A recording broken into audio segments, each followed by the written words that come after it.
রহমান রহিম, আসসালামু আলাইকুম রহমতুল্লাহ। আজকে আমরা আসছি ওমান সালালা যে বলে শাম। দেখেন এখানে পৃথিবীর মনে হয় যেন পরিসমাপ্তি করছে। দেখেন এখানে পাহাড়, আর পাহাড়ের এখানে যে যে অংশ শেষ, এখানে আর কিছু দেখা যায় না, শুধু মেঘ। অনেক মানুষ এখানে আসছে ঘুরতে দেখার জন্য। আমার ওমানে আমি দীর্ঘ 4 বছর, কিন্তু প্রথম এইসব জায়গায় আসছি। এসব জায়গার নিচ কোনো ভূমি কিছু দেখা যায় না। এটার মনে হয় যেন পৃথিবীর পরিসমাপ্তি করছে এখানে। আল্লাহু আকবার।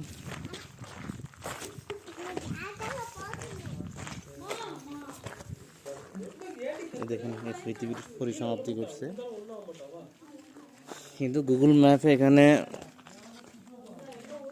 সাগর বলতে কিছু দেখা যায় না। এখানে লেখা আছে মেঘের সাগর।